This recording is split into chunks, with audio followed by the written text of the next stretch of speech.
just gonna put out ads and stuff real quick.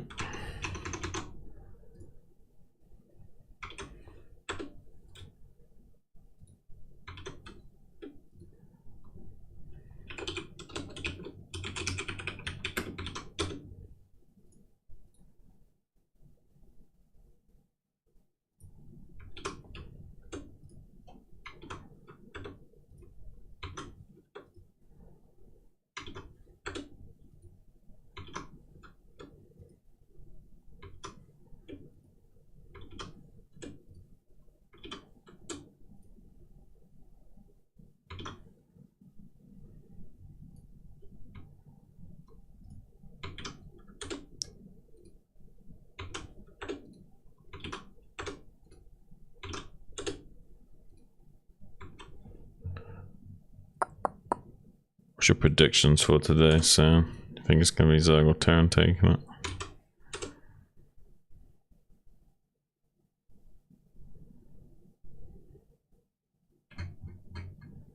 Sorry, one more time? What's your predictions for today? Terran or Zerg victory? I know you want Zerg probably, but who do you think will? I don't know. All the new maps? Do you think they're Terran favored or Zerg favored?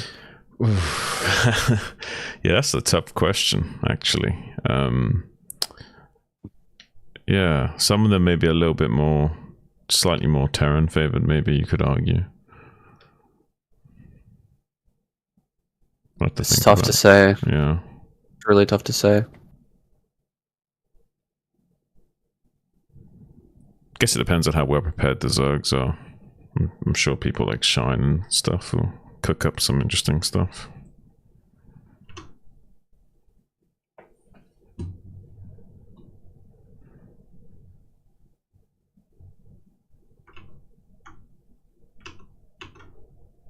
All right, I'm ready. I think the Shine is a real big threat on these new maps. Yeah, I think so.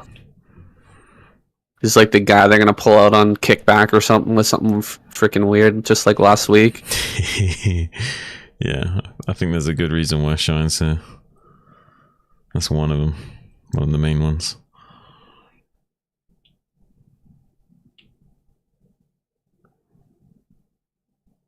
Just a second.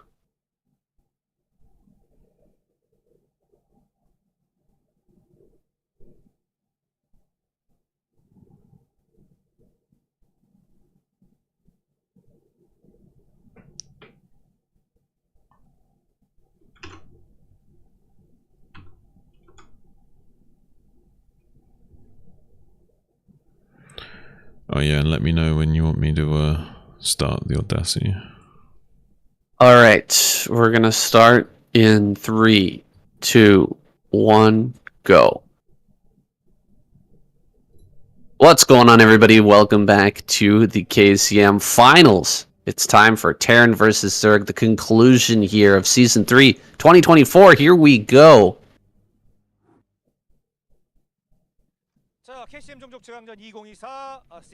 Alright, I know it says last there versus Saxory, but that is certainly not last. It's really unfortunate that we don't have him in the Starcraft universe right now. I mean, such a great player, man. The only guy to actually get inside Lava's head and really frustrate him. Yeah, I guess Royal is a fan as well. A little homage there to Last with his username on Battle.net. But this is indeed Royal. Royal versus Saxer to start out here. What is this map? Oh, this is that I want to say with the high to low transition weird thing in the center. Yeah. I'm so terrible with names. I couldn't tell you. Yeah, I'm super bad with names, guys. I apologize. This is like that, what is it in the Matrix when you see a cat the second time? Deja vu. Deja vu. Kind of like Deja vu, but it's another name for that. Throwback or something like that. I'm thinking kickback now, but throwback. It is a very standard style of map. We've got the big high ground in the middle, which is a little bit weird, but pretty basic in terms of just the general layout of the first two bases. Yeah, I kind of like these ramps with the double eggs on them as well. I want to see things like eggs utilized more in maps. I think it's kind of becoming a new standard, and I think like the evolution of map making is on a good trajectory right now. And as long as we keep experimenting with a few ideas like this, we'll keep making some interesting maps. And I really do find the low to high ground transitions in the center very interesting on this map. I'm not too sure how it will play out in Zerg versus Terran so much. We might see some hold position lurkers or something like that at some point in these series, but maybe not too much. Yeah, it's possible. Tank pushes not going to be as big of a factor in this matchup. We're mostly going to see, I think, Marine Medic out of a player like Royal. Yeah. Not really much of a mech player at all. And so those high grounds probably won't matter as much as some of these other matchups, but then the placement of the third bases and the lack of kind of high grounds around the map might be, or high ground bases around the map might be impactful. We're probably going to see third base from Saxry up in the top right-hand corner, if I had to imagine, like neutral or main base is going to be the choice here. Yeah, it's very quick clear out of Saxry as well, making that like 2 minutes 54 or something, so wants to rush into that rather than optimize for lava and what have you, so very, very fast tech 2 hatchery build. Maybe electing to make a fairly early on-base third in this top right pocket, potentially. And from Royal, excuse me, we don't have Rush in this lineup. Royal is trying to push out with a little bit of pressure here. 4 Marines, and as SCV will absolutely beat 4 Lings. But he's going to back away here, especially with good targeting. You can definitely take that out. And with high ground, it's pretty strong, but Saxry does have that Overlord over there. He sees the Marines coming, and Royal decides it's not worth it. He's just going to back away. More drones popping out right now.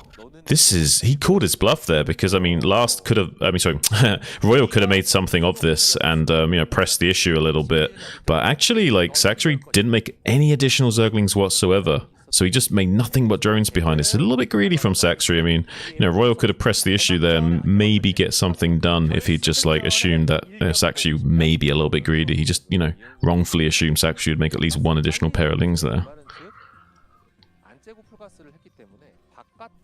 Well, that additional greed here going to pay off for Saxry as he sends out a drone. He's actually going to take the base that I never expected him to grab here. Center right is going to be his third expansion. That's the closest base to him, but it's definitely not the most easy to defend. There's huge entrances on both sides of this.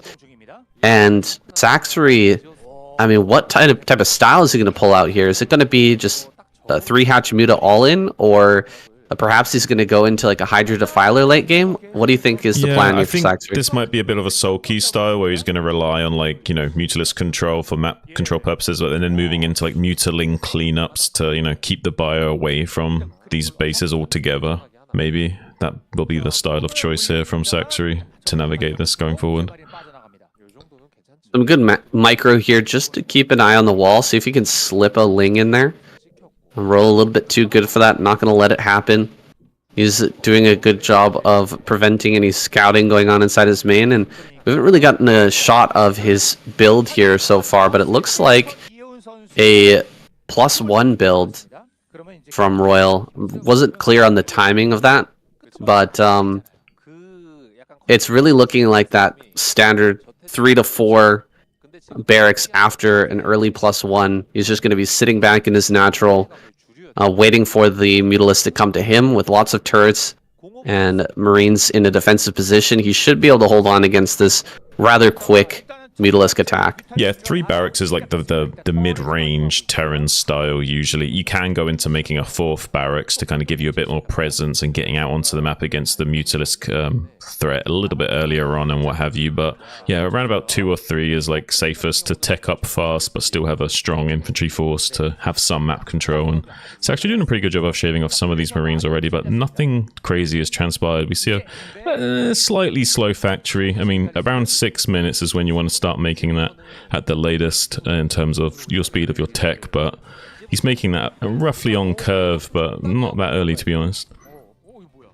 1 Marine managing to slide all the way around the outside of the map, making his way here into the 3rd base and disrupting some of the mining. I don't think any kills have gone on from that, but doing a good job here, just slowing Saxony down a little bit on that 3rd base. He will get the 3rd gas up and operational here shortly. A bit close there, Saxony keeping his Mutalisk healthy though. Shaving off a few extra SCVs here and there. He's done a little bit of damage to the mineral line of Royal, but nothing too severe, like 3 to 4 SCVs at the max. Kind of want at least like 4 to 5 in order to make things even. Yeah, about 5 or 6 you can start to feel kind of happy as a Zerg and kind of ease off the gas pedal a little bit. But until you've got that like 5-6 SEV kill count, you have not really done much of a dent to the Terran. And now we see quite a strong infantry force already moving out onto the map. Not enough of Marines have been jailed. There is only 3 medics with this force though, so needs to be careful not to overstim too much. So Saxry's kind of just like trying to force out as much stims as possible. Great trades here from Saxry actually. Kind of caught the forces split up there, only fighting 1 ball of bio at a time. Now going to be wisely retreating after shaving that down just a little bit. Armory going to be coming online as well here for Royal, so I imagine he's going to be wanting to get into some Valkyrie support rather than waiting for vessels, which will take a lot longer to come online. Valkyrie support here is nice, but we've got the transition already on the way for Saxony. I imagine he's going to be going into Hydralisk Defiler play and opening up Valkyrie against that. Not going to be the strongest. Still a lot of mutas popping out here, so Saxony making sure that he has enough to hold off this Bioforce. He's done a great job so far of just shaving that off and slowing it down. But, I mean, Royal, he might get caught here with a tech that just is not going to do anything for him in a moment once those Valkyries pop out and the Lurkers are online. Could be a bad situation for Royal. I wonder what he'll respond to that with. I wonder if he's... Oh, he did see the 3rd base. He knows exactly where it is with that 1 Marine that was sent around the map. So he knows where to scan if he wants to check, but he's only got 2 scans. Yeah. Can check the main and the natural, but if he doesn't scan the 3rd, he won't know that that's coming just yet. Well, it's one of the reasons why this expansion position is like actually a good choice. Ooh, actually kind of maybe catching this Valkyrie, just barely gets the micro on that, so not going to be getting killed on that, and gets the shot off on those mutas. So starting to suffer those mutas. Valkyrie dangerously low and about to go down, but yeah, he has been able to hide this expansion for some time by taking it there. Like, that's one of the last positions Royal would have expected that to be, but he's going to be identifying it now and moving forward with quite a large group of bio here. There's only a couple of Sunkens with some Lurkers on the way. If he pulls the trigger right here, right now, he might be able to get in this expansion, do a lot of damage. Yeah, I think he is going to be able to get in here. This is really scary for Saxony. His transition was a little bit too slow. The Lurkers and Hydras not making their way out in time to defend this. He's going to cancel a bunch of these Lurkers here, and that one goes down. Oh man, he's going to lose the 3rd base. I think this is just about it for Saxony. He's played a fantastic game in terms of his Mutalisk control, but just not hitting that transition properly, and Royal shoving back those mutas with the Valkyries turned out to be a great move. Yeah, this is why Valkyries are so... Oh, this whole... I thought we might be seeing some whole position tactics on this map. We did see an attempt of that by Saxony, but unfortunately that gets spotted right away. He's going to be catching some of these Valkyries. I mean, the game's not technically over, but it is a rough spot. He kind of needs a little bit of a bit of stars to align for this win, like him falling for the whole position lurker tactic. Getting a little bit of compensation for losing this expansion is kind of required going forward. Even being Overlord blocked right now, unable to produce anything, is a little bit of a nightmare. But this is why Valkyries are so strong. It allows you to hit for this sort of like 10-minute mid-game timing. With Vessels, you're kind of waiting closer for like 11 minutes, as we can see these first two Vessels here now. This is a much more normal Vessel timing with Radiate being ready and able to, get across the map and do something. So having that really sharp window to abuse Saxury, kind of just too much for him to overcome. He needed a much better muter control to get through that mid-game and just wasn't able to do so. Muted control was actually really, really decent, but just the timing on the lurkers a little bit off there. Maybe if he'd picked off some of those Valkyries, maybe if he had Scourge ready to go right as the Valkyries were coming out or something like that. I guess I can agree with that. Now we've got the lurkers trying to push forward here. This is kind of a desperate last attempt from Saxury. These are all the units that he can really muster right now, and Roll's doing a good job of kind of shaving them off little bit by little, and he's mostly just sitting in his natural waiting for Saxury to leave this game because he knows that Saxury is in such a poor position. He has to make something happen now, and the only way Royal can really lose is if a Defiler makes its way into the natural and traps all of his units. Now running forward here with a whole bunch of Marines. He tries to get one of the snipes on these Valkyries, or on these Science Vessels, excuse me, but the Science Vessels get away. They come back to throw down their Irradiates. Here comes some more Scourge. There's the two Defilers. This is the last hope of Saxury. He's going to consume one of his irradiated, I think, lurkers. He throws down another Darkstorm, a first Darkstorm, excuse me, and he's almost at the natural. It's very close right now. Can he actually get up here? Well, he's got 700 gas in the bank. What's going on with Saxury's economy right now? Well, he's kind of in shambles a little bit, and he's kind of like he's trying to pump Lings. He needs Lings to help support this, so he's not really able to spend his resources wisely. But because he went Valkyries before Vessels, there's not a lot of Irradiates. If he can just catch some of these Vessels with Scourge, it would be great, but he's unable to do so. So these Vessels will keep building up energy and churning out more and more Radiates over time, but Saxury's dangerously close to this natural expansion. Royal trying to desperately hold on to some ground, but Saxury's seizing it from him, now already in range of this bunker at the natural expansion, buying just a little bit of time, but it won't be much longer before Saxury is knocking on the door, and this may be a little bit of a moment for Saxury to get a bit of a comeback here. Well, this is big. We've got lurkers in the natural, although there are still plenty of Science Vessels alive. They can start to hit this, and the reinforcement train has been cut off. You can't continue to push forward here. More lurkers into this position because of all of those Marines. He's going to try and make one desperate run around here. He actually gets the Lings up to the front. This is kind of big. He's going to be able to get the consume. He will lose this Defiler, though. Defiler is going to end up going down. Here comes two more Dark Swarms in this natural. Okay, he only gets one off, but it's good enough. It's right on top of the ramp. The lurkers are going to burrow here. All the SCVs are likely to go down. Here we go. Tons of damage here on these SCVs. The Marines in the natural are going to end up going down as well. Valkyries coming in, killing a bunch of Overlords. They're going to get pushed back, but Saxury is supply blocked. He cannot make any more lurkers. He cannot make any more units. He's got 900 gas in the bank. Is it time to take a expansion here, Saxury, or does he just have to win now? Well, it's a bit of both, right? The longer he denies mining, it's okay for the game state to continue, but it won't be long before he re-secures his natural expansion. So Saxury actually needs to expand here, as well as harass the SCV line as much as possible, do what damage he can. He's still in a really desperate position, though. It's going to be very tough for Saxury to win from here. He might stay alive for the time being, but without securing a third base, it's only a matter of time before Royal recovers and puts the pressure back on again. Well, with 8 vessels, just that alone, I think, might seal the fate here for Saxury. 8 vessels is so hard to contend with. That is, 8 lurkers, or, 6 lurkers and 2 defilers. How can you possibly sustain all of that damage as Saxury? He's just going to come forward, mass irradiate everything here. And, Saxor he can hold on for now, but he's going to be losing way more gas units than he can actually produce. Yeah, he does manage to land a pretty big plague on those vessels, which is basically what he needs to do is get like a miracle plague and then somehow get lucky and snipe all the vessels with either Hydras or Mutas, maybe somehow get a big enough tempo swing in the tech units where he can survive long enough to secure a third and what have you, but it's a very tall order.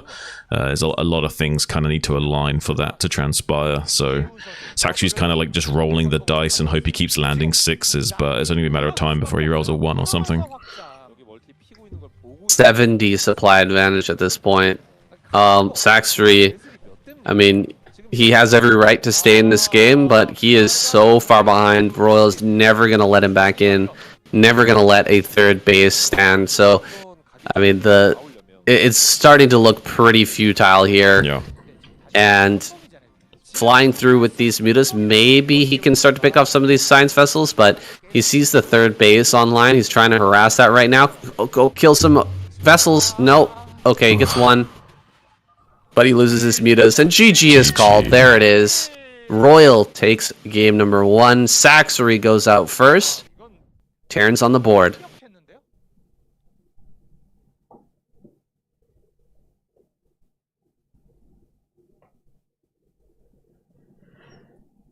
Yeah, I'm trying to do my best to like not call the game too early, even though it looks pretty bleak at times. I'm trying to think of ways of talking about it in a way that doesn't seem like he's got 0% chance of winning. Yeah. It's hard though. Yeah, it's tough. I mean, 70 supply advantage. Yeah, it's hard, man, to sell it eventually. Yeah, it's hard. Well, that was a rough game. I mean, Saxory, his micro's looking very, very good. Yeah. But I just... Crisp transition there from Royal. I mean, that's what Royal does. What good Terrans are supposed to do. They're supposed to hit you at the transition point with a very crisp mid-game timing. That's how you win TVZs. And Saxory's a very solid player, but he hasn't got the kind of like flair of like someone like Hero who can like do like micro adjustments on the fly to navigate precarious situations to avoid those timing windows. And yeah, you can't just get shut down by that caliber of player too much. Yeah, I wonder if there was like a moment where he made a round of mutas when he should have made Lurker. You know what I mean? Or he made a round of like he should have started Lurker a little earlier. Well, because he produced a ton of mutas there. The Lurkers seemed slow by about 30 to 60 seconds ish. So it looked like he made like 1 or 2 rounds not committed to Lurker, or Lurker tech was more of an afterthought because he was so committed into mutas or something. Yeah, it did seem like that. And honestly, if he'd caught one of the Valkyries, I honestly think it goes a lot different. I think he was kind of banking on being able to catch that one Valkyrie to kind of even up the mathematics a little bit, because with two Valkyries as point defense, it really does kind of put you on the back foot as Zerg. But if it's just one Valkyrie out there, you can kind of still get away with a little bit of pressure and still kind of navigate with your mutas a little bit longer and buy a few more precious seconds. Right, Scourge gonna make all the difference if you get them out at the right time. Let's see. Kickback's our next map. Let's get it going. Let's get it.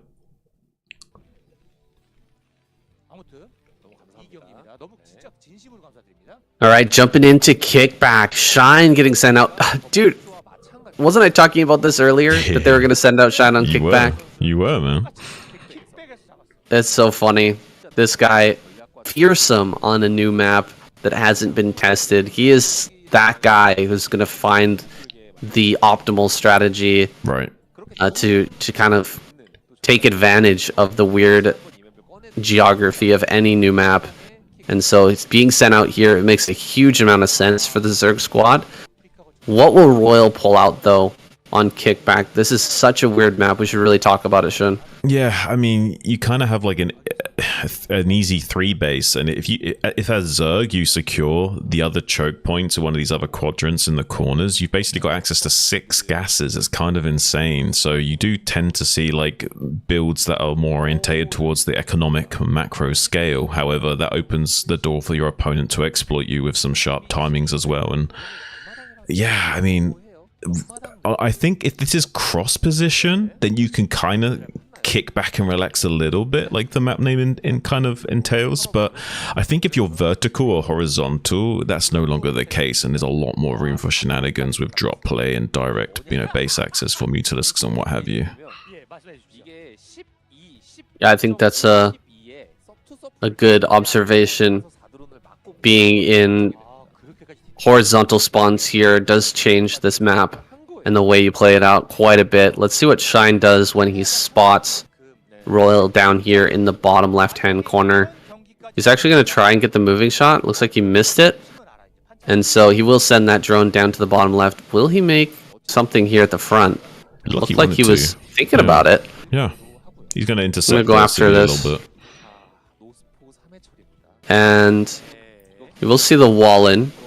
No Marines there just yet, so he knows that he doesn't need an immediate sunken colony or anything. There's the first Marine coming out. Let's see where Shine sends his third drone. Oh, it is over to the normal location inside of his main base. So he's going to take a quick 3 base here. Not a surprise on this map. It's very easy to hold here. Just going to build a sunken maybe at the front. Yeah, I mean, 3 hatch before pull is still a little bit ballsy, though. I mean, he is kind of like banking on no aggression out of Royal whatsoever, and that's why he's so desperate on denying the SCVs coming in here for a scout. If Royal gets wind of this, he might be able to punish, but I don't know. I feel like he's obfuscated the build order long enough that maybe now he's going to be relatively okay. I don't think he's going to just die to any kind of naked Marine move out or anything. Yeah, just build 1 sunken colony, and then he can go all drones after this, right? No need for even building a single link. Well, I mean, he'll have to make a second sunken for the 2 Rex timing at around like 4 minutes 50 and what have you. Yeah, of course. But yeah, besides that, yeah, he can more or less just chill and drone right now, and that's going to give him a very powerful economy. We do see the 2 Rex coming out of Royal though, so I imagine he will be applying some pressure at that 5-minute mark. Maybe Shine has identified here that a very quick 3 gas into just pure Mutalisk pressure could be strong. I think so. There's the high ground for your natural base, which if Shine gets in there really quickly and starts to harass that, right? Like he can harass your natural. Marines coming up that ramp are going to have a hard time, and then he can quickly swap locations down to your wall in and start to hit that as well. That's 2 supply depots out in the front. Yeah, I'm starting to see a plan coming together here for Shine. Yeah, I think we will be seeing something akin to that. I think that's definitely good game theory as well from Shine. I can't fault him in that theory at all. Although he's slow in taking any additional guesses right now, so he's definitely committed into optimizing his economy. So I don't think we're going to be seeing an all-in necessarily, but we may be seeing a lot of pressure nonetheless. Yeah, we haven't seen that second gas just yet. I wonder when he's going to take that. He's adding on more sunkens here. 3 sunkens and a Hydra Den. Ooh, well, that is very interesting. I wonder what the plan is here with that Hydra Den. Evolution Chamber at the front, just to buy the time. Is the theory correct here for Shine? Is he actually going to be able to hold this off? He should. He's actually buying some time with that Evolution Chamber. Very well done. And the sunken colonies will finish, but can he hit this Hydra Den? Oh man. He can hit the Hydra Den. That's a little bit rough. That's a little bit rough. I mean, it prevented the run by, but at the same time, it's going to mess with his tech. He's going to have to replace it, so it slows down the lurker tech timing. which means he may have to make an additional sunken as well, which is a little bit, you know, haphazard of a start. Not super optimal, not min-maxy. Yeah, he's going for the 4th sunken already. He knows it. You know, he wants to be super safe, and you do need to be super safe, but it's a little bit of annoyance to have to take a little dip in your economy when you're already, you know, so far ahead of your economy. You want to just keep, you know, boosting and going like crazy, but nonetheless, he will be going straight into Hive like we would expect, and a little afterthought Spire, because he will be needing some kind of a Scourge and what have you to deal with any kind of starport tech units out of Royal. It's also possible he would have been facing some kind of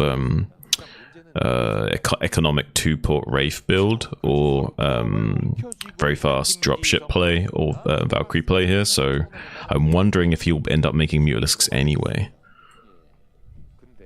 It's looking to me like Royal wants to hit a fantasy timing here with Valkyrie and tank on the way, but he starts the science facility. That's a little bit different than what I was thinking, but he definitely has siege mode on the way, and he's going to try and pressure these sunken colonies at the front. What kind of damage can he do? Can he actually get through these sunken colonies?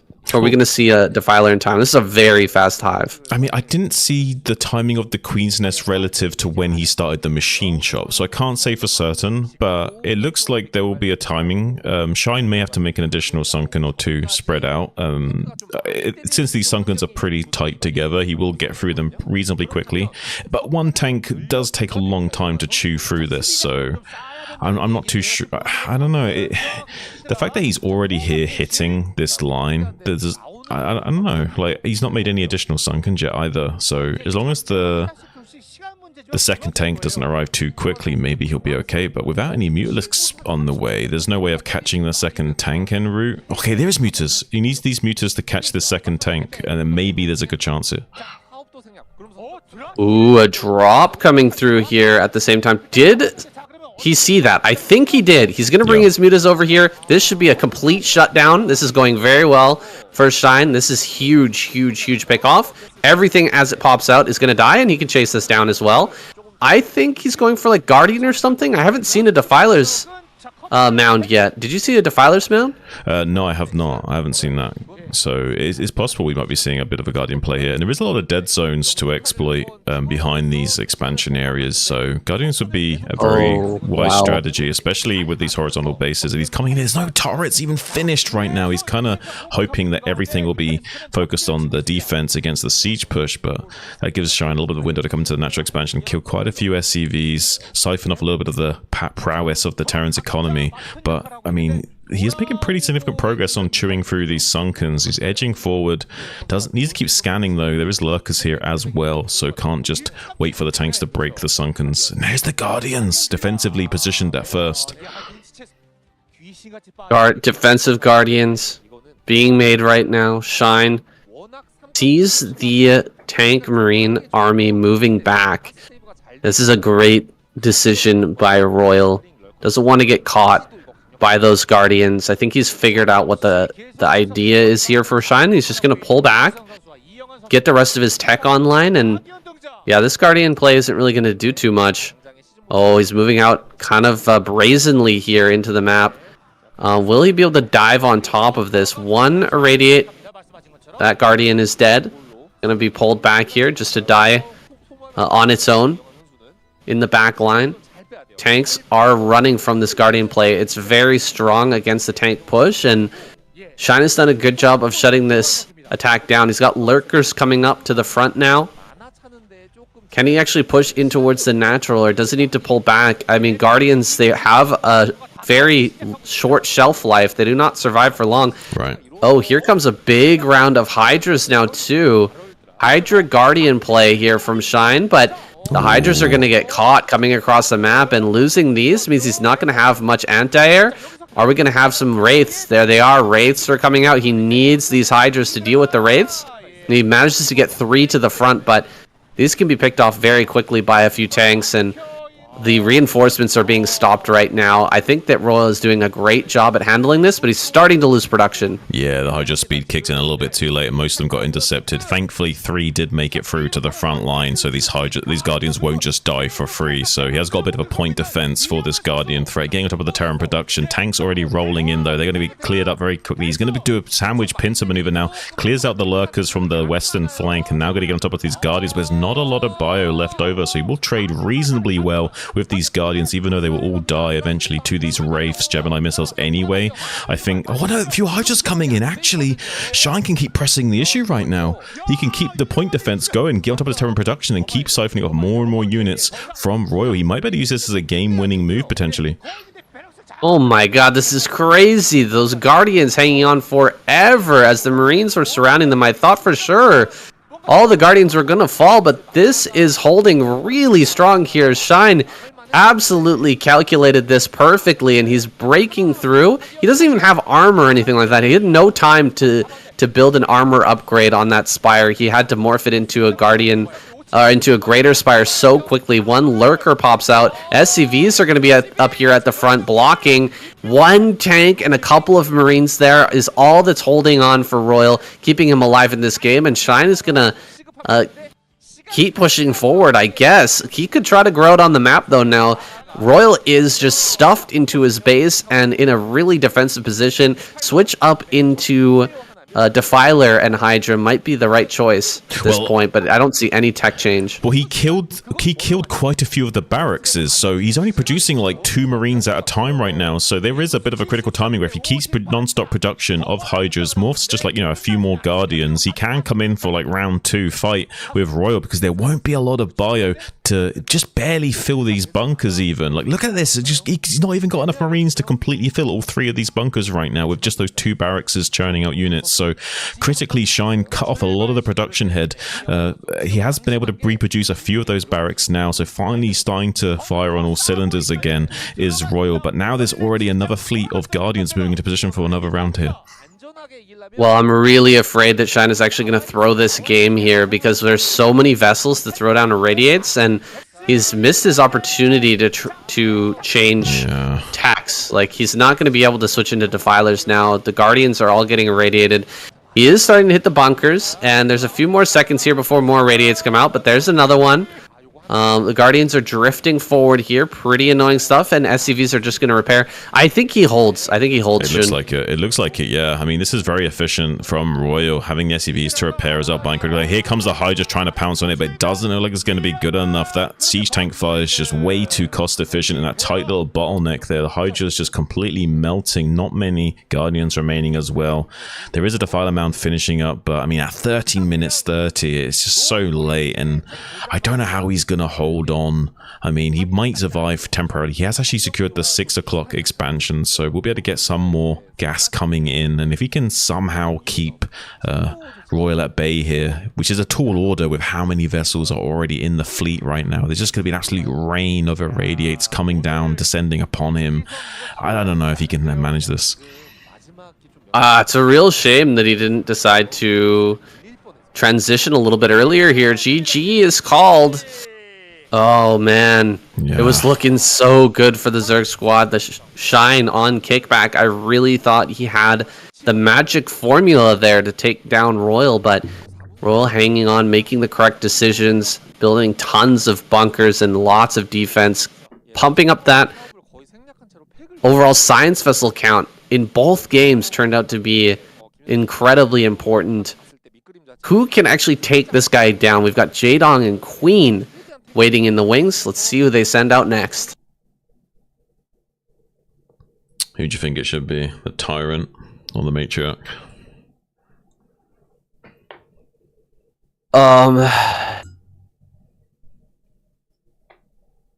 I think they're gonna send out Jaedong. I think Jaedong makes sense here, actually, yeah.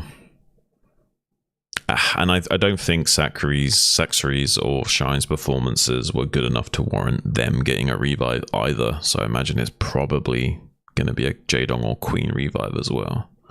Oh, they're sending out Queen. Oh, shit. Oh, shit. All right. Okay. Okay, Queen getting sent out here on Radeon. the most standard map, the most well understood map maybe in the map pool currently. That's for sure. That maybe makes sense here. Queen, very, very strong player when he's in his comfort zone. I wouldn't want to send him out on kickback, that's for sure. Yeah, that's true.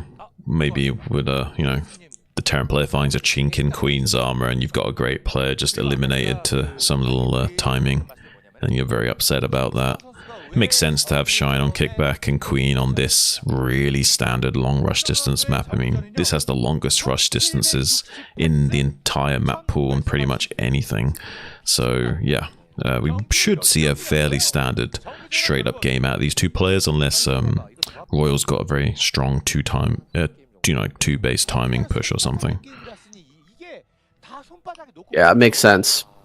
Well, what are we going to see here out of Queen? Looks like a 12 hatch. That's no surprise.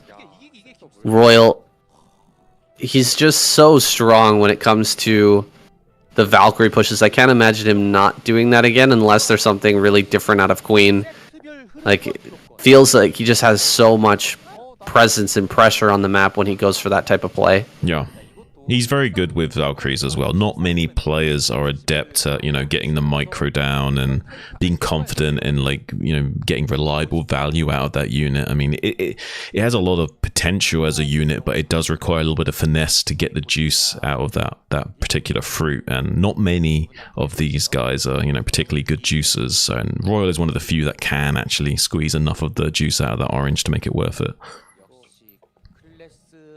CC first coming out of Royal. Bit of a gamble play, but it's going to pay off big here against Queen, who's reliably standard in his approach to this matchup. He's just gone for that 12 hatch, and I think we're going to see a pretty big advantage here coming for Royal. No links can be made yet, and just a simple bunker here at the front will be sufficient to hold off any Lings at this point. Double Rack's going to follow this up. The drone will sneak up here into the main. Get a scout of that 2 Racks play, so he knows that it's not like a quick +1 or anything, getting super greedy here from Royal, but this will be a fairly quick move out with the 2 Racks. Getting these 2 Racks online very, very quickly after this CC finishes. I mean, this is a good economic position for Royal to start this game from. Yeah. Osoki's going straight into 8 Lings. I wonder if he will do a little bit of a Ling bust timing here. This is interesting. He could just try and all-in Ling this right now, but that's also a huge risk. So I'm curious to see if he does shut down this he does kill the SEV scout. So if he wanted to, he's at least representing the possibility of an all-in Ling flood. So then inversely, Royal has to respect that and keep a lot of SEVs not mining right now, just to make sure there's no potential wraparounds, because he knows that even though there's only 6 to 8 Lings here right now, there could be a lot more additional Lings being made behind us. Well, this is a bit crazy, right? Queen, he could get a lot of damage here, but he's also potentially sabotaging himself for the later parts of this game. Drones all popping now. So just a bit, putting a bit of fear of God into Royal and transitioning back into... okay, he's gonna go for it. Let's see. Can he actually get this round on the bunker? Great blocking here so far with the SCVs. Oh my goodness. Perfect blocking there for Royal. All the Lings die, and this was what I feared, really. The riskiness of this play is that if you don't get any damage with those Lings, you just sacrificed a huge amount of economy in a game where you're already behind economically from the very start. This is why it always pays off to prepare like that as a Terran player, to just sacrifice SEVs mining to just guarantee your survival going forward into the next phase of the game. You see so many Terran players make that mistake of just, going through the motions on autopilot, just trying to do their build order like they want to, but you have to make these micro adjustments to just guarantee success against Zerg timings like that. And I really like to see Royal not making any cuts at all. Really strange that Queen made it look like he was going to go all in and then didn't go all in, but then still ran his Lings in. Yeah. Do you know what I mean? Yeah, it was a little bit peculiar. That was a bit... it was a bit of a weird maneuver there for Queen. I feel like if you're going to threaten and you've got your opponent like holding all of his SCVs off the line, or most of his SCVs off the line, isn't it better to just allow him to do that and continue to, you know, represent that you are going all in? I think so. That you might have lings hidden. I mean, he might have been trying to star sense it out and like try and double bluff Royal and like wait and assume that he was going to run the SCVs back at a certain time or something and just miscalculated. But yeah, I can't think of why he would press the issue like that otherwise. I think he saw that the Marines came out of the bunker, or some of them came out of the bunker to deal with the lings behind the mineral patch, and then he thought that he could run in maybe and, you know, get them or block them from getting into the bunker. But the SCVs were there; they prevented that block, and yeah, now here we are with a pretty sizable lead for Royal. Finally, the mutas are going to come in and start to deal a little harassment damage. One SCV has gone down here so far, but we don't have 7 mutas. Okay, 2, 3 now. Pretty good start here with very little bruising going on to these mutas. Doesn't have that one-shot potential just yet, but he does. Okay, there we go. Now he's got 8 mutas. He can come in and start to one-shot here. There's another kill. This is looking a little bit better now. He needs to get quite a few SCV kills, though, I feel, to really start to even this out. Yeah, I mean, it's not quite back to a 50-50 split, but it's much closer than it was before, at least. He's smoothing out those edge issues, and now going to be swinging back around into the main base. There's not a huge force of turrets here, just one on this mineral line at the bottom, so he has to respect that and keep bringing his bio down here. And he looks like he's coming to the natural with something there. Is Soki, is that a Zergling? Yeah, he's tried to come in here with a Zergling to be a little bit cute here. Couple of lings trying to be tactical in the natural expansion while pulling the bio into the main, trying to be as annoying as possible and keep Royal in pure task switch mode so that his economy is not too min-maxed. 3 turrets can hit these mutas as they fly in and out, so Queen's just going to back off from this line for now. Oh, some more SCVs here rotating around to the back of the mineral patches, but Queen not going to go for them, instead opening up the position with the turrets going down. 3 sunken colonies being made back at home. This is a dive here from Queen. He wants to go into the main base and deal as much damage as he can.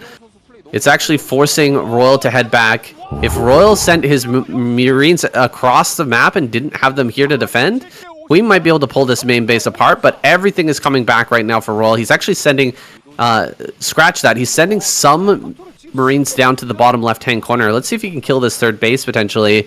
There is one Overlord that's going to spot this right now. It just spotted it. Let's see if Queen reacts. He does start to react. No, he's actually going to dive in the main. He just cancels everything down here.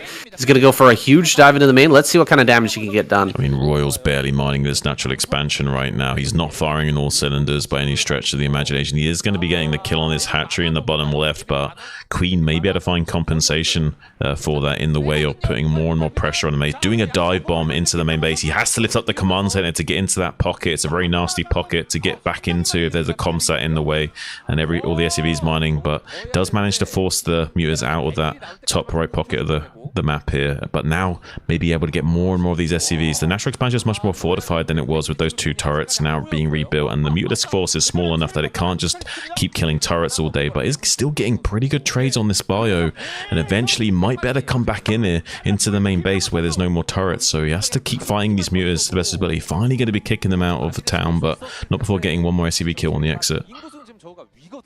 I don't think this was enough. Yeah.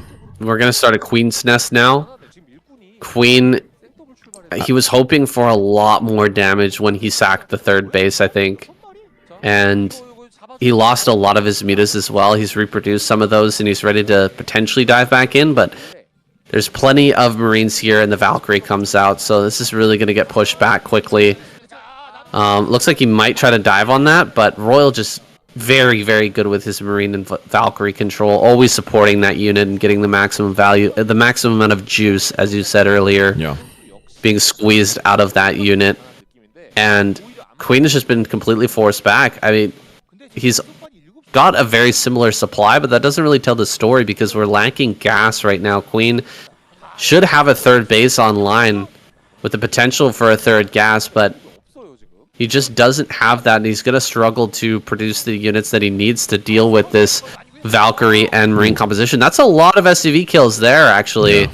Wow, getting quite a bit of damage on some of these hurt SCVs. I don't know. What do you think about this game right now? I mean, honestly, because of the continued damage, it's kind of even. But eventually, Royal will recover and put the pressure back on. But to be honest, he did cancel one of the starports, so we'll only be one starport worth of production initially. And did take a long time for the second gas to finally get online here for Royal. So relatively speaking, Queen's okay on paper, but that will change very quickly with the next like 2 minutes or so. So, I mean, if he can somehow use this Muta Force to secure a third base right here, right now, while teching up, I mean, maybe this game's playable. I think Queen's going to gamble on a hold position lurker play. Yeah, he will. Yeah, he's got some lurkers way out there in the middle. He's trying to bait things down towards his third base. He's placed the third base down in that bottom left-hand corner. Once again, maybe, you know what? If he tries to dive towards the main right now, Royal might send his Bioforce to clear out that third once again, and that could result in a big kill here on a ton of these Marines. Oh, there's two more lurkers there on the left-hand side. Is he going to thread the needle and walk right between both of these? That would be insane. The star sense on these players saying, can you believe it? Look at this. What absolute handsome nerds are they? That's ridiculous. Flying into the main. There's no turrets here. Where are all the turrets for Royal? He's just neglected building any of them because of the lack of SCVs, the lack of mineral income. It's really hurting his economy if he has to build more turrets right now. So he just forgoes that, and he's really going to pay the price, losing a ton of SCVs here. Queen actually ahead in supply for maybe the first time this game. He has been a little bit ahead in supply earlier on, but like you said earlier, hasn't really been telling the story. But he is going to be getting the kill on this hatchery yet again. We'll be able to cancel it though and get some of his money back at the very least. So that's not like the worst case scenario there. The worst case scenario was like the hatchery finishes and then Marines start shooting it and kill it. But we might get the Marines on the exit though. Oh, they see him. Oh, it's just absolutely crazy. He was that good to scan ahead. He kind of smells it. He knows the absolute game sense on Royal right now is kind of insane, to be honest with you. It is pretty crazy, but that's a lot of lurkers. Is he going to be able to dive the front?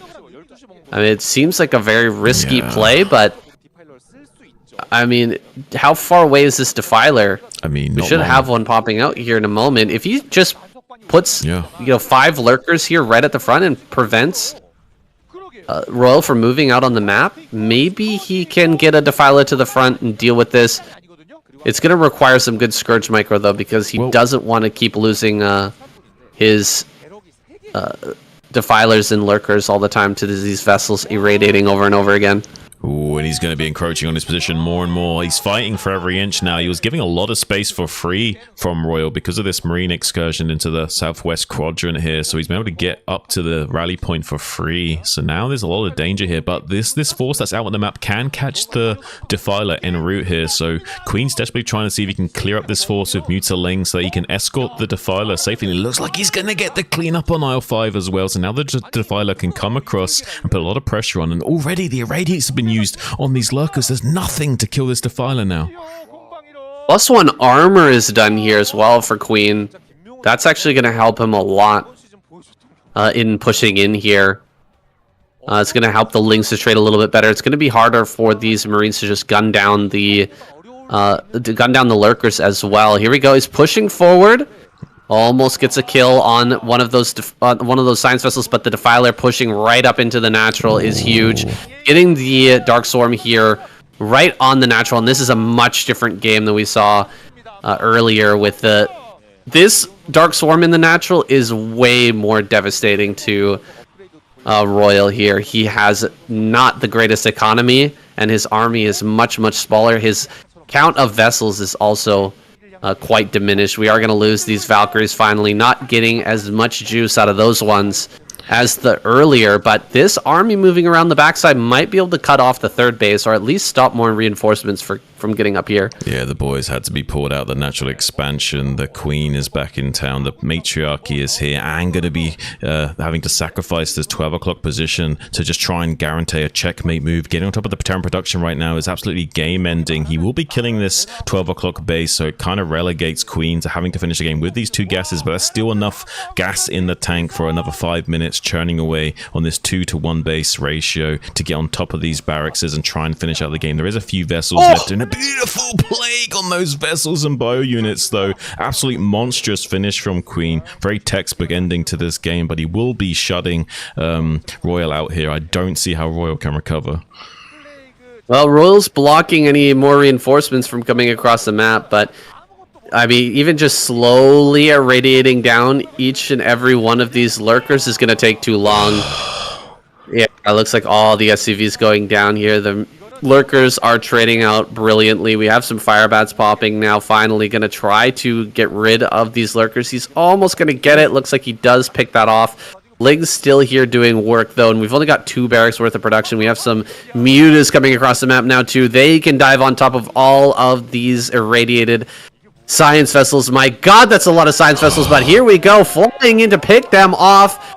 3-4 go down immediately. There's another one falling to the Scourge as well. There's still a lurker and a defiler here in the main base. There's hardly any economy left for Royal, so even on just 2 gases, it seems like Queen will be able to clutch this one out. Yeah, I mean, it's a valiant effort from Royal trying to utilize the firebats to recover. Another beautiful play going down on the remaining infantry force, and SCVs just being denied at every turn to mine. There's absolutely 0 income from Royal as these SCVs are on the transfer right now. Does manage to snipe off that lurker, but it's only going to buy him just a few valuable seconds. He's going to have to tap out. Queen's just going to non-stop rally units across the map. There is a couple of firebats to try and bully off these lings, but with one good surround, they will do die.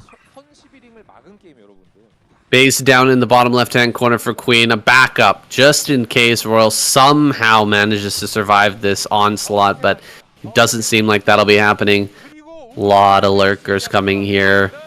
More defilers. There should be a plague as well. The plagues are really clutching things out for Queen, making it so hard for Royal to even hold this ramp. He really wants to hang on and try to win this game. He's looking at that prize pool, the all-kill prize, very high right now, but he's not going to be able to take it home. Queen finally bringing it back for the Zerg squad.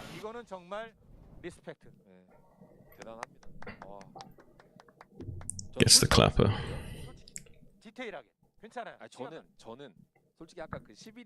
Okay, that's great.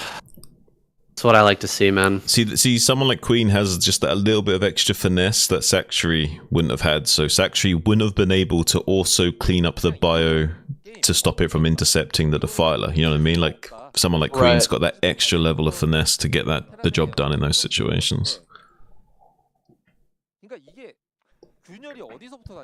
Oh man, that was so close. Whew.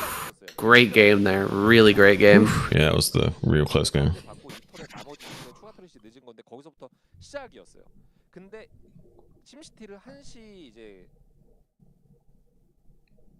So reminiscent of the Saxter game, though, like you're saying. Like, very, very similar. Yeah. Game state. But totally different reactions and different result. Yeah. From the Zerg player.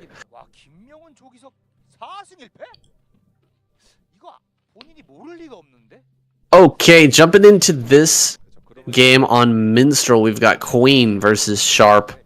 Queen pulling it off against Royal. It's kind of shocking how similar the game with Saxry versus Royal went, but how different the actual result was there. A little bit of extra finesse out of Queen in that game. Right. Yeah, absolutely. Like someone like Saxry, he's a very potent macro player, very strong with his control as well. But someone like Queen just has that extra little bit of, like, you know, finesse where he can execute.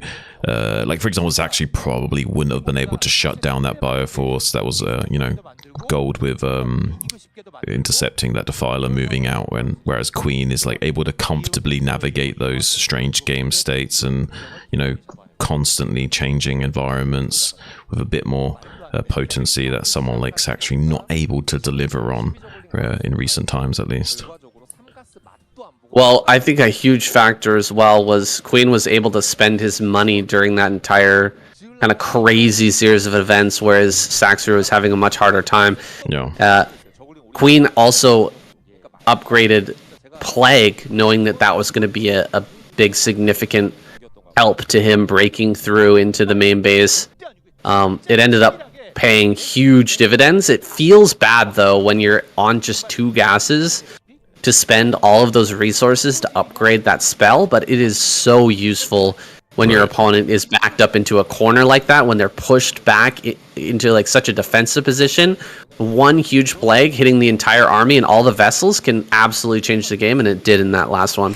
Yeah, I mean, it's like you could try and make like 2 pairs of Scourge instead of getting that upgrade, snipe the 2 vessels now, and just, never get the upgrade. But sometimes if you do, invest into that, it will have a lot more return than just potentially sniping 2 vessels. And we saw that in that game, that's for sure. I'm hoping now, with that little bit of momentum shift, we'll see a bit more of an even series going forward. I wouldn't want to see Queen get knocked out by Sharp here either, but we may be seeing that. Sharp is pretty good with his timing builds, but I would say that he's a little bit outshined by Queen. Yeah, I tend to agree with you there. This map may end up playing a factor, because there is a bit of difficulty taking a 3rd base here. As Zerg, there's no really close 3rd base that you can take and transition into Hydra Defiler, and like even if you take the bottom left-hand corner, any of these bases it's pretty tough to defend with just a few lurkers. So it'll be tough. It'll be tough here for Queen. I'm not sure what kind of strategy he wants to go for on Minstrel, but it seems like you would probably lean towards more of a Sulky style Mutalisk Ling, cleanup. Just the difficulty here is that it's not a big wide open map in the center. There's not a lot of ways to just come, into a good position and actually surround the army. Whichever lane Sharp decides to push on, he's going to have walls on either side of him. It's just very hard to synchronize the lineup of attacks because of how the geography of the map is not, very easy to navigate to get your armies to synchronize while moving around. You need to have like perfect knowledge on where the Terran army would be at all times, and to calculate how long it would take your Lings to wrap around and come down the new lane of attack. Yeah, it's a little bit tricky to navigate, so it's not so straightforward in those Mutaling cleanups as we would hope for. But I'm curious to see what Sharp's approach is going to be against someone like Queen. Is he going to just like go for like some crazy, really strong 2-base timing here, or is he going to try a more standard approach, knowing that Queen has an awkward 3rd to deal with? Well, Sharp is capable of doing all those plays and more.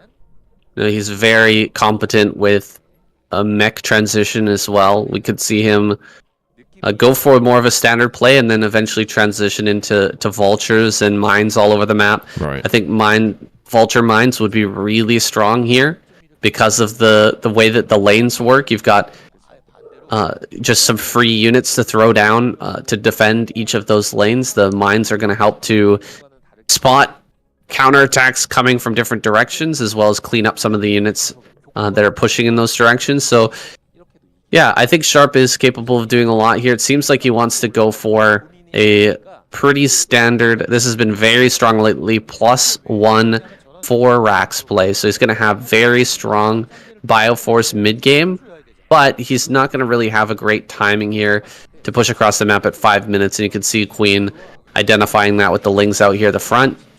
Still 5 minute 30, he hasn't started to push out yet, so Queen won't need to place any Sunken Colonies at his natural. He's just going to play defensively and until he gets his Mutalisk out here on the field. I do like this choice from Sharp, though. I think having this bigger threat of Marines out with the awkward 3rd that Queen has to contest with is not going to be super easy for him to defend that, and being able to apply pressure by guaranteeing the Marines being able to come out onto the map to fight for control, I think is going to be very important to Sharp's game plan, no matter what he wants to do after this.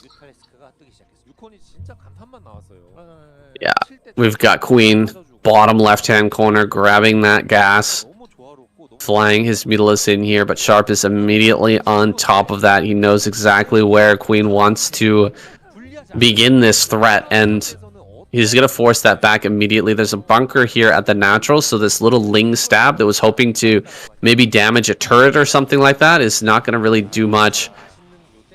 We should have Marine range pretty soon as well. It's going to be finishing up here in a moment.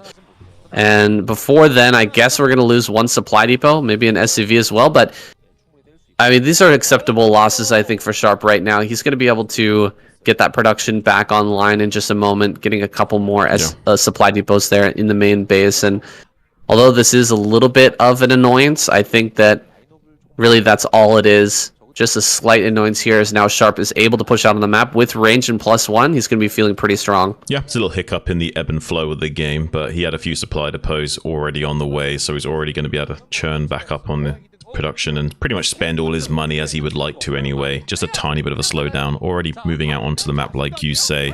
Looks like Queen wants to just backstab with the mutas while making a bunch of panic sunkens. 5 sunkens are on the way, but not all of them are close to being finished up yet. There might be a bit of a timing for Sharp to come in here. At the very least, going to be killing some of these overlords and now kind of flipping the script on Queen and putting him in the supply block situation, which is maybe a little bit more of an annoyance for Queen, because I doubt he's got 2 overlords popping out anytime soon. Is Queen, he wanted to backstab and just hit the main base, but 4 turrets there completely pushes him away. He's going to evacuate all the drones right now and just head back home. He can run through those eggs. I didn't even see there's eggs there. Yeah. Is that a change to Minstrel? That must be a recent change. I think it was usually we saw that last mineral time, patch? but I think that's a change from one of the earlier iterations. But I think that was there in the last week of KCM as well, those eggs. Okay. So a change there to the map. The third base going to go down once again. Queen in another desperate situation. We've had so many of these games lately where the third base goes down, and now Queen going to dive in here. I mean, Wow. I was thinking about earlier when he had the opportunity to dive in when the Marine medic was going across the map. I'm really shocked he didn't try to take over the barracks. There's only 2 turrets there. Yeah. There's 4 turrets over the main base. Instead, now getting over top of this starport, shutting down the transition for a little while. Eventually, Sharp is going to be able to overpower this, especially as his Marines come back home. But Queen is doing a pretty good job with this, killing off quite a few SCVs and really slowing down the tech right now. Yeah, I mean, he's managed to keep control over the production area, so he's going to eventually, like, recover and be able to kick these mutas out of his base. But I suppose he did get a reasonable amount of SCVs killed. Oh, he's going to intercept the mutas on the exit. So many mutas. Beautiful interception from Sharp. Actually, world-class interceptions as well. Perfectly boxing in that entire mutalist flock. There's only 5 left remaining. This is absolute insanity, they're saying. Really well executed from Sharp. I'm impressed. Sharp has my heart. My god, what a great play there. I mean, that's like the what you would imagine to be the most optimal way to deal with those mutas as they're flying out. You just box them in and perfectly surround and kill all of them. Don't let any escape. No prisoners, but it's so hard to execute, man. It's so crazy to try and get all of your Marines to stand in exactly the right place. If you make any misclicks, your army's going to go wandering off in the wrong direction, and Sharp just makes it happen. The absolute optimal cleanup there, and now Queen with just a few mutas. I mean, he has to build mutas right now to try and slow this push down, because +1 Marines coming across the map. He could actually just break straight through the natural if there's no lurkers. I don't think he can, actually, because he only got 1 single medic with this whole group. One medic. Yeah, he can't actually break through without medic support, and Queen even sniped one of the additional medics that was made to kind of group up with that. So yeah, absolute sausage party right now. Only 1 girl was invited, and there's like 20 guys just standing around her, Sam. Yeah, that's bit of a poor ratio there for Sharp's army. He's going to move back, though. Collect a few more ladies to bring with him to the party. We've got some lurkers on the field, though, I think, by now, and maybe even a hive as well. But Queen is in a much worse position than he was against Royal in that last game. Yeah. I mean, he's almost doubling the supply of Queen right now as well. Still has this third base completely shut down, so Yeah, everything looks pretty clean here. I mean, the only thing that's going bad for Sharp is that he kind of didn't have any window of putting any additional pressure on without having like good medic support here, but nonetheless is looking pretty strong against Queen going forward. Has this Marine chasing down this drone in the bottom left as well, so that's going to be another minute delay on getting that third base set up. Yeah, I don't think he'll be able to get the third base this game, and Sharp is starting to pump out some vessels. That's really the killing blow for a 2-base Zerg player. You just don't have the income to deal with the loss of life that's going to be coming from constant irradiates on all of your gas units. A great irradiate there, but a good pull out by Queen as well is going to keep those pretty high on HP. Ooh, walking into some lurkers. Didn't have those on hold position though. With the Science Vessel being pulled back, he might have been able to get some really big kills, but he will fall back for now. Queen has the hatchery going up in the bottom left-hand corner. He realizes that he's just not going to be able to sustain with only 2 gases, and there's no real way to kill Sharp just yet. Yep, Queen's pull-out game on point for the party, and going to be able to try and just navigate with these muters. But he's taking a big irradiate there, didn't quite split it out quick enough. Oh, beautiful boxing from Sharp again. He's doing a great job of trying to isolate these mutalisks as they're in the exit vector, but does manage to get away with his life just barely with the majority of those muters remaining. But Marine Force moving into the southwest base now. 4 lurkers have been sent down here to try and fortify this, but there are a lot of irradiates available to try and break this. Mutalisk Force coming in to try and help clean up, but another irradiate going to be softening up the remainder of those. He doesn't split out from that stack, so most of these muters are now critically injured. It has got these lurkers positioned in such a way that's very difficult for the Marines to come down the ramp though. Yeah, this is not a difficult area to circumvent though. You can just head down here to the right hand side and you should be able to slide into that base at a better angle, and Queen just gonna tap out. GG, Sharp takes a victory here. Yeah, very well played by him. Kind of a gambly maneuver though by Queen, not defending bottom left and just going for the main base there. Didn't end up paying off.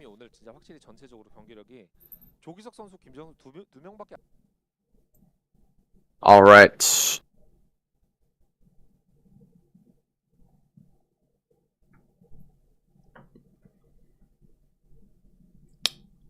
So they're going to go instant revive, or are they just going to bring out Jadong the Tyrant like they should?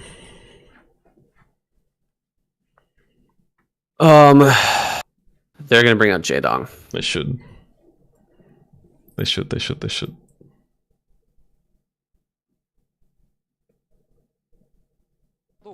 Okay.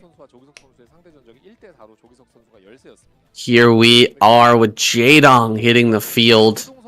There's still 1 revive in the pocket here for Zerg, but it's not looking good. Jadong needs to pull some heavy weight here. Dominator is this next map, and Terran poised for victory. Yeah, neither of them bought their pizza cutter though, saying I'm a little bit disappointed in that. You'd think that the map, maybe it's just hard being a map maker. You haven't really got much of a salary going on for you as a map maker, so you can't even afford to cut your pizza correctly. I know that's hurting your OCD right now, isn't it, Shun? It is. It really is. It's tough to square that away. We've got Dominator, the predecessor, not the predecessor, the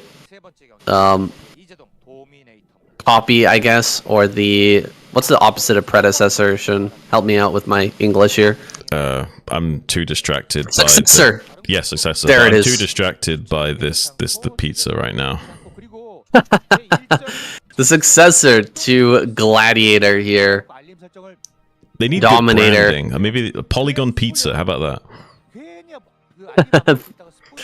The 3-player version, not quite as symmetrical, and it's a little bit triggering to some players, some people, some casters who might be watching this. We've got a 12 hatch from Jadong, and Sharp gonna open up with a pretty standard 1 Rax fast expand. No gas here from him.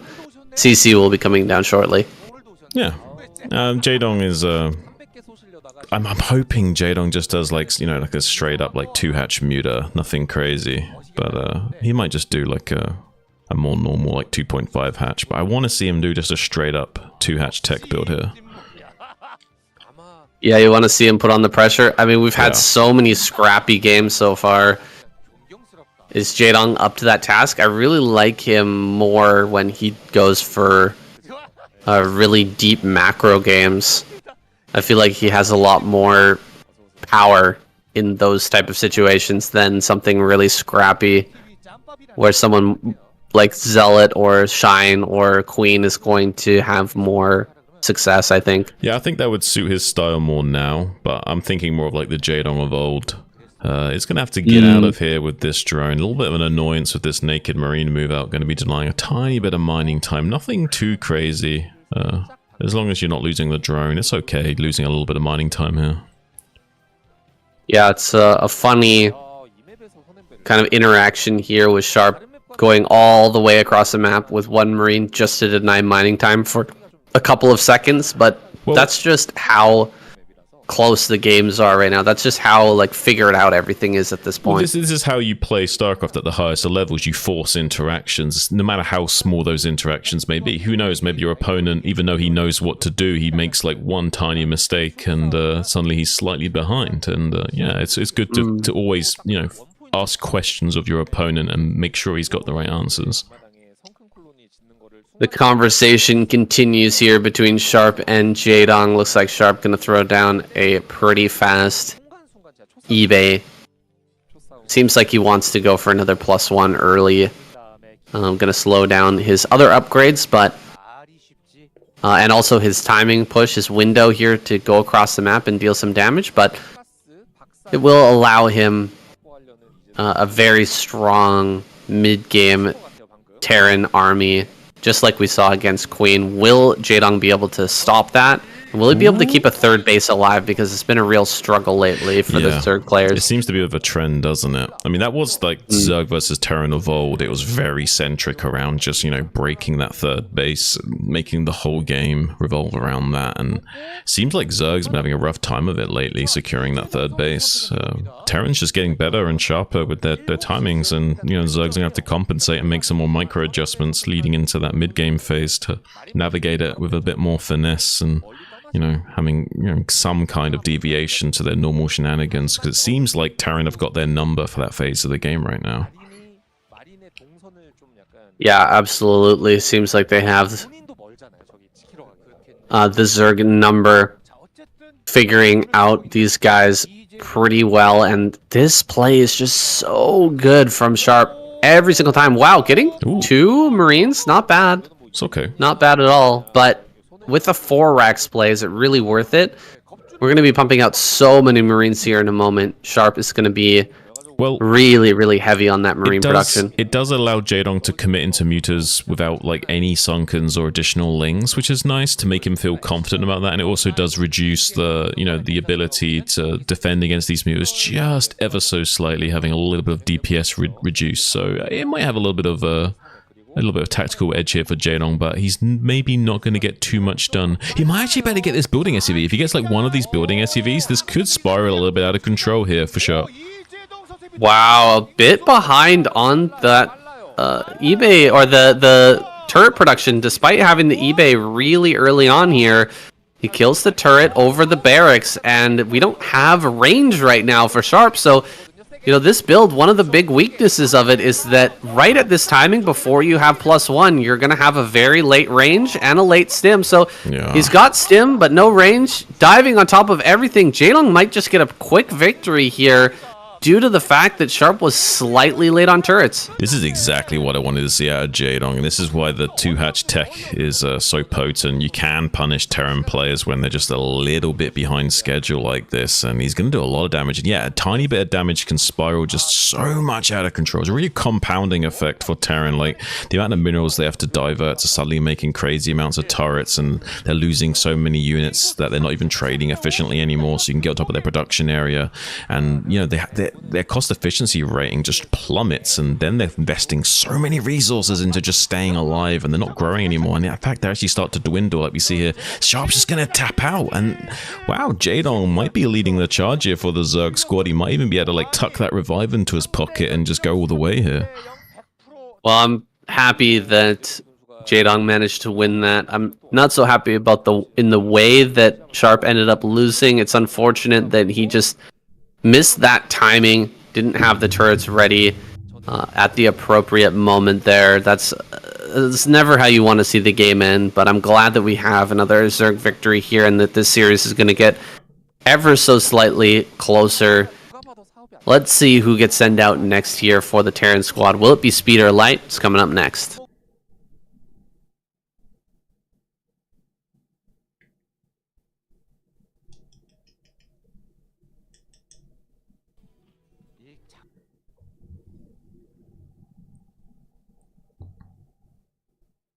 Light speed, gentlemen.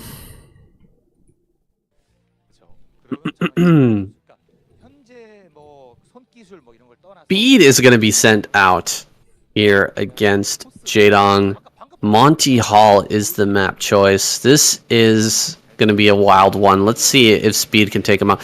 Speed, a very big TVZ specialist. I'm very curious to see what he's going to pull out on this map. Yeah, seems like he's finding a lot more success in this matchup than TVP. I think you were saying off air about he kind of crushed it recently a little bit in that matchup, but not doing as well in the other one. So it would be interesting to see how he lines up against Jaedong on a map that's as crazy as Monty Hall. I wonder if Speed's done his homework and has got some assistance in preparing for this, because Terran players can have a very strong showing on this map if they've done their homework. Yeah, Speed, he played in the SSL qualifiers just recently, and he managed to 2-0 both Art User and Killer in order to make his way into that round of 24. Now, Jaedong flipping the drone over the center patch. He's going to go ahead and grab his natural over here.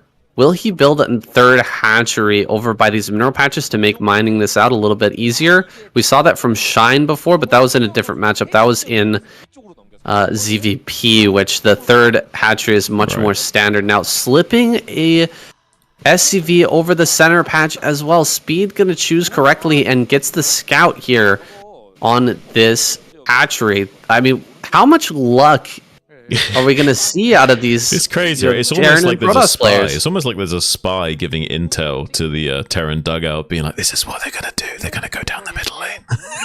Unbelievable. He's going to go for a factory here, and it's perfectly positioned. This is just disastrous for Jaedong. Crazy. He doesn't have any way to scout this. He doesn't have a drone over. Maybe he can scout this potentially with the Overlord, but it's just so tough. He's actually sending it over to the top right, I think. That he's just not going to scout this. Yeah. And we're going to have a Vulture coming in here and ruining his day right off the bat. Monty Hall has just been a disaster for Zerg. It's a rough map for Zerg, honestly. If the Terran player's done his homework and he's got a little bit of luck on his side, it's just a bit of an uphill battle, to be honest with you. It is a bit awkward for Zerg players, especially in the early to mid phase. You can have a very strong showing as Zerg later on in the mid to late game stages, but until then, Terran can kind of get away with doing all kinds of shenanigans, and it looks like the shenanigans this time are going to be even more effective than they should, with the lane being guessed correctly here from Speed. Oh no, we're gonna go double Starport Wraith as well. This is tragic right now for Jaedong. He doesn't have a sunken colony here. It looks like he's gonna start one now, but it's so late. He's gonna block the drone, not allow it to build the sunken. That's so brutal. And now we're just gonna have to evacuate the natural. This is really, really rough for Jaedong. Can he actually get the sunken? He does get it down. Oh. That was almost another block there by Speed. Would have been nearly game-ending damage had that been blocked. And, I mean, as it stands, it's already pretty game-ending here. We don't even have a Spire that didn't make. Spire didn't make. Oh, no. Shouldn't hold didn't me. Make. This is rough. I mean, I hope he's got Ling Speed on the way. I mean, you'd think so. He's going to be able to kill more or less infinity amount of Lings, even with Ling Speed. Here's the Ling Speed kicking in. Finally going to go for a wraparound, but there's not many Lings remaining, and he's starting to camp the eggs as well. 4 Lings hatching in natural. There's Spire going down in the natural expansion. It's going to be a long time before that comes around. Does get this round on this top Vulture, taking out a half HP. Starting to box the vultures in towards the south of the map, not quite getting perfect chance. We'll maybe catch one of these vultures. He does manage to get one of those vultures. They'll start to box in these other two, but it looks like there's just significantly good enough micro from speed where he's going to kill all of these lings and kind of reset Jaedong yet again. GG finally called. The revive's going to come out. Will they give it to Jaedong after this showing? Will they just like kind of like, you know, take it for as it is, a bit of bad luck? Or are they going to give it to Queen maybe?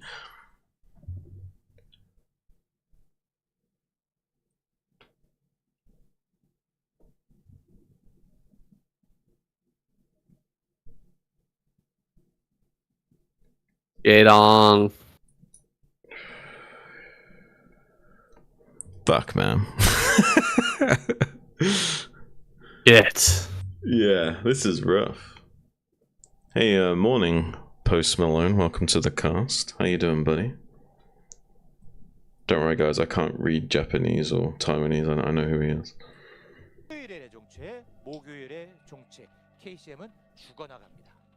Okay, here we go. Set number 7. Shouldn't it's been an incredibly quick finals so far. Jaedong's just been revived. Yeah, speedy finals, that's for sure. Yeah, moving along at light speed, which is the remainder of the Terran squad with a revive in the pocket as well to bring back the likes of Royal or Sharp even. It's absolutely monstrous. Jaedong is going to be the champion of choice here for the Zerg squad, but he's got 3 crazy high skill players to contend with right now. It's a bit, I don't know if I'm not sure if I'm feeling it for Jaedong.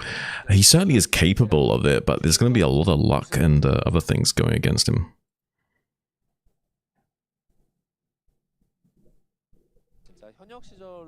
Yeah, it's just not looking good at all for the Zerg squad. I'm feeling a little bit sour about this right now. I thought we were gonna have, you know, a Zerg victory. Everything was gonna be fantastic. Terran just dominating though. Yeah, making it so hard on these new maps. I was kind of wondering with you aloud before the cast even started, were these new maps going to be favoring Zerg or Terran? And it really feels like Terran is just taking the better end here. I remember saying to you, usually Terrans have a hard time on new maps. Yeah, I remember saying to you though, I did feel like, you know, with all the map thing pool considered, it was looking a little bit Terran favored in my opinion.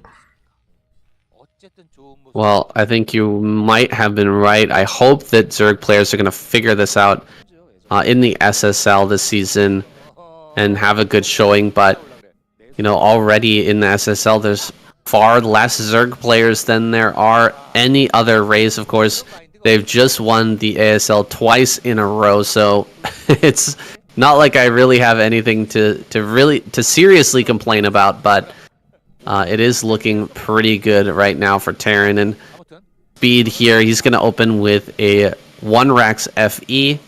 We are on Pantheon now. Jaedong in the top left-hand corner is open with a 12 Rax, or with a 12 hatch, excuse me. Let's see what he can do.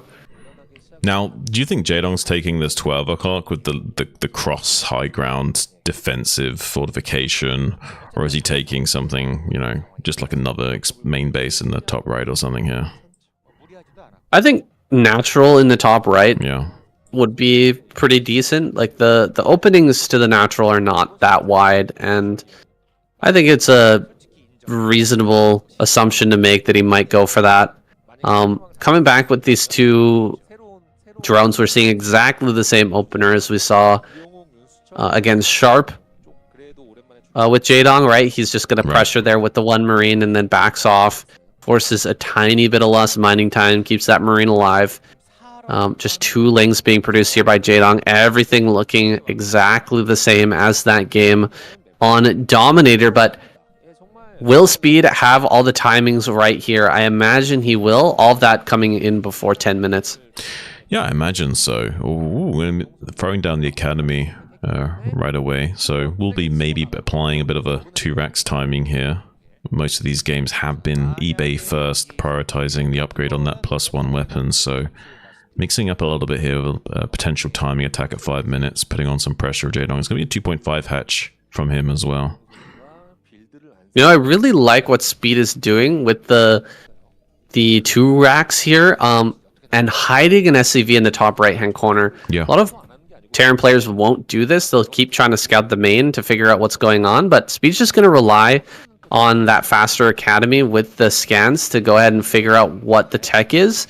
And then he's going to have this one SCV ready to scout and figure out where the bases are going to be from Jaedong. There's only a few different locations that are possible, right? There's top right-hand corner main base, the natural, and then the top center. Is he actually going to spot this? Ooh. No way. Jaedong finds it. That's crazy. Wow. Yeah, that is kind of wild. I mean, so far he's only making one comset at a time. You do want to kind of optimize when you make those comsets. It kind of cuts 2 SCVs worth of production. So if you make 2 at the same time, you're basically like down 4 SCVs production-wise. So he's elected to make just a singular scanner, trying to rely on that SCV scout to provide him some valuable intel. But now he's kind of in the dark with that being shut down. Jaedong on the high ground with some lings. We'll be catching one of these marines as well before retreating, so pretty well optimized from Jaedong, buying some additional precious seconds for that second sunken to finish up here. But there is a timing here for Speed to come in and maybe bust this.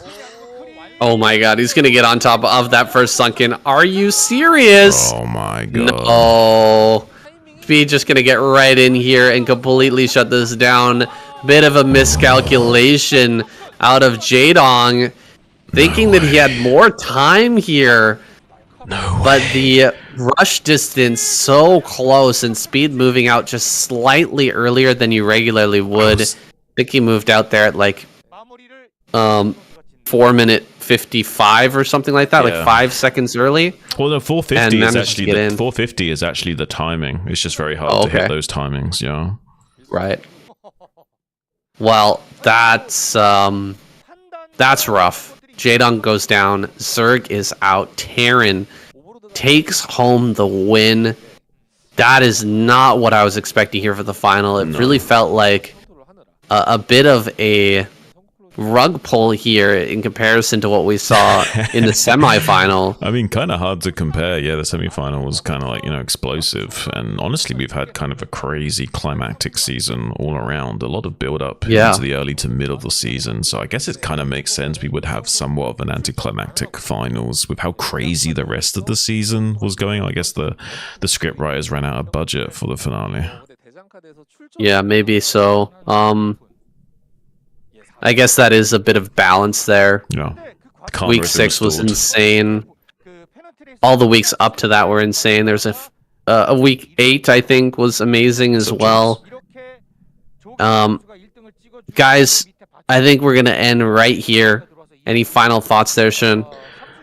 Other than like that finals finished at light speed like the remainder of the Terran squad, not really. Yeah, well, I mean, not the finals that we were hoping for. We're going to have to put a big anti-spoiler at the end of this so that people don't realize exactly how quickly this is going to end. That's for sure. Yeah, it's going to have... I haven't put an anti-spoiler on for such a long time because every week has been insane and it's gone so long, but... I mean, we had the worst combination, right? We had the sausage party and, the pullout game was on point, but, a little bit of a premature end to the evening, maybe, unfortunately.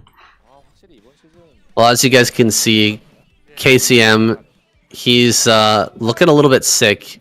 You can tell because he's wearing the mask in Korea. Usually wear a mask when you're not feeling well to prevent others from getting that disease. So head over to the link down below. I'm going to put that link down there for KCM's original VOD and make sure to wish him well. Give him a like on his videos.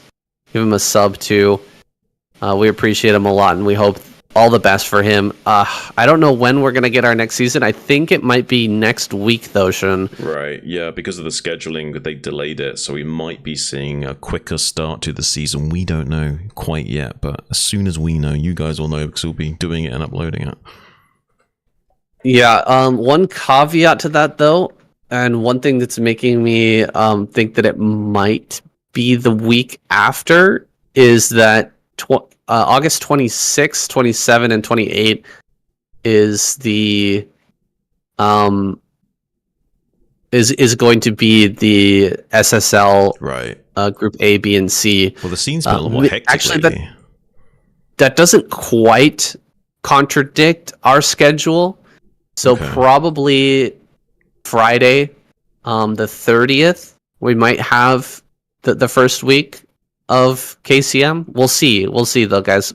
I'll try to keep you updated. I will make a post on YouTube to let you guys know exactly what's going on. When I know, you guys will know as well. So stay tuned for that. Another great season here, still coming forward before the end of 2024. We do 4 seasons every single year.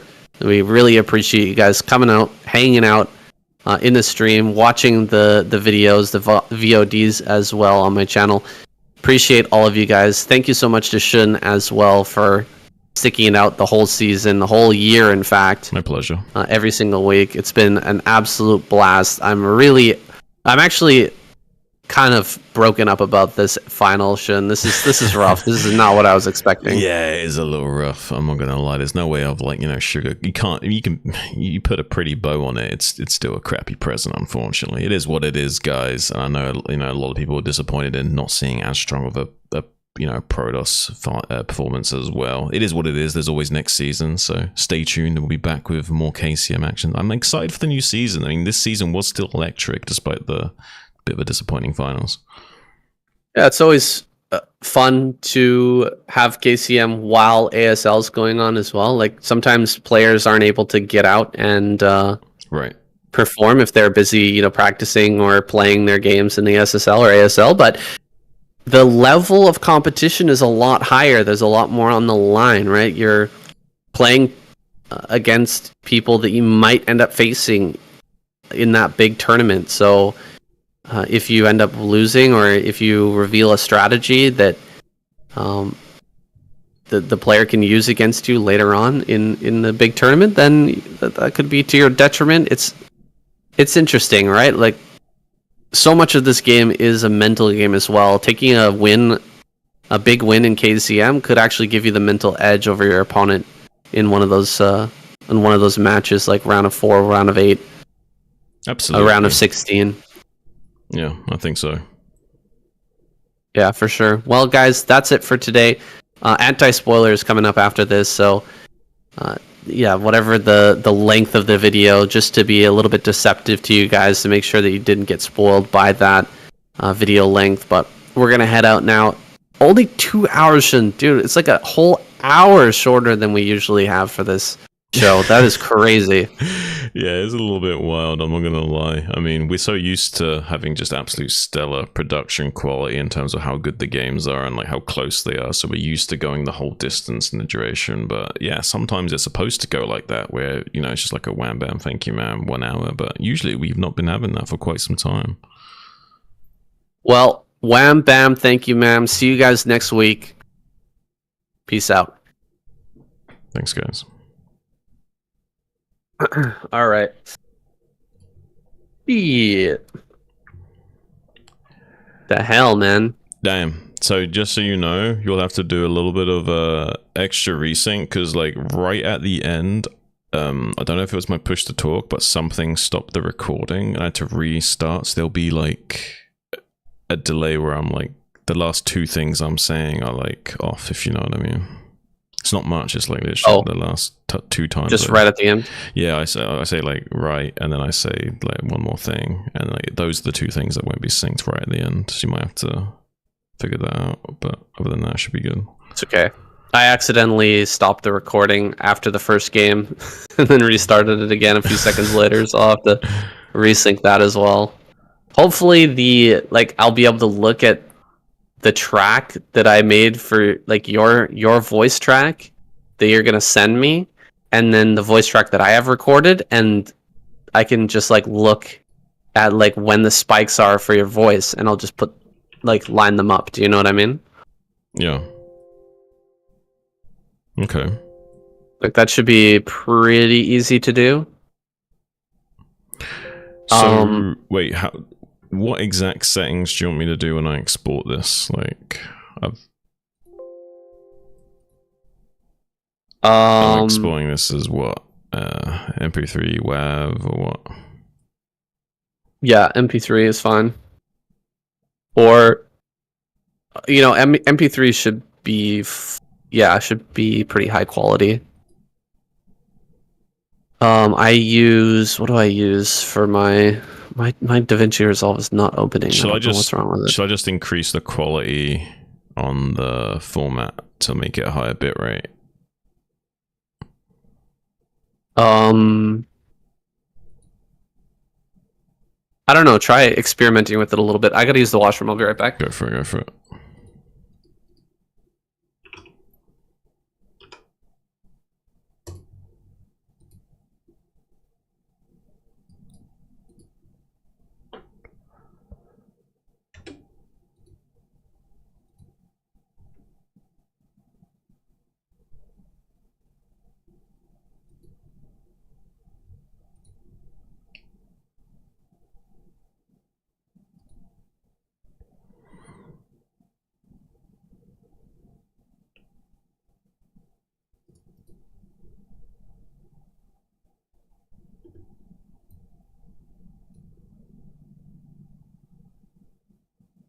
I will download this.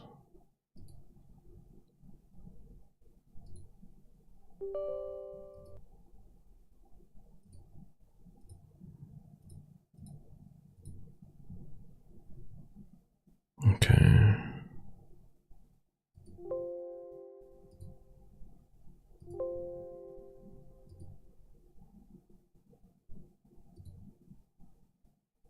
Okay, now that's working.